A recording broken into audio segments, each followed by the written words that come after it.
Unfortunately, in this country, we call everything with bubbles champagne. It's a little bit of a misnomer. Champagne is a small geographical location in northern France. Anything not from Champagne can't have champagne in the bottle if it's sold in Europe. So you'll see a lot of Californian sparkling wines taking champagnes off the label.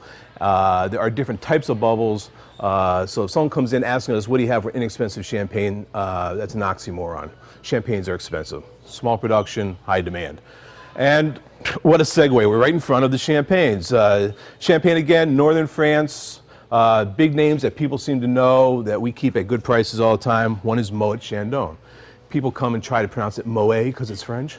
Actually, the name is a German descent, so it's Moet. Much like Piper Heidsieck, Krug, those are all German names. It's Moet and Chandon. Funny thing is, he married a French woman, so it's Moet and Chandon being the French part of the affair.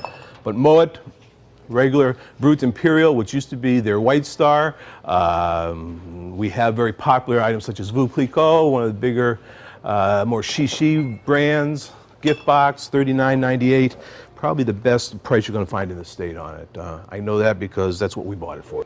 Another popular area, and one's much more of a value area, is the Spanish Cavas. Cava means the cave. That's what they talk about, aging the wines in the cave. Spanish Cavas are an spectacular value, especially if you're going to be doing cocktails with it or mixing them or wanting to have something just in the refrigerator at all times just in case of a quick celebration.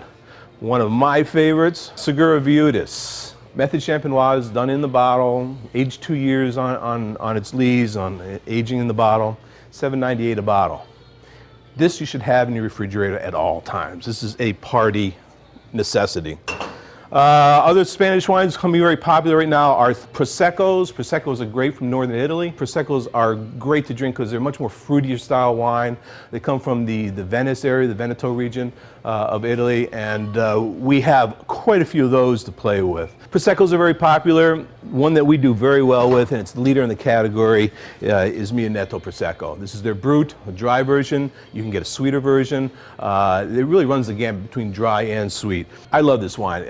I put it in anybody's hands, they love it. It's not as bone dry as a Brut champagne. It's not so sweet as an Asti Spumante or an Asti. It's somewhere in between, but it is a great pleaser, great crowd pleaser.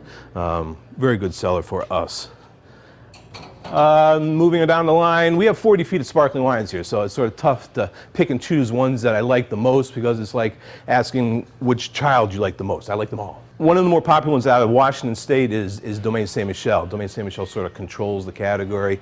They're the big producer, but because of their size, they can produce a great product that doesn't cost a whole lot of money. They make a Blanc de Blanc for $9.98. That means white wine from white grapes. Dry, sparkling wine. Wonderful at parties, wonderful as gifts, and not an embarrassment to give as a gift, I guess is what I'm trying to say. It is a fun thing to receive as a gift.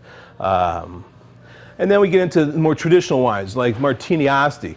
They've taken the Spumante off the label. People come up and ask me, where's that Spumante, Asti Spumante?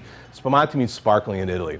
It's redundant to put sparkling on top of a sparkling bottle, so they've taken it off. It's basically the Asti from Martini Rossi, $10.98. It's a great value. So we got wines that run from $7.98 up to $50, up to $150 to Cristal, hitting over the $200 mark.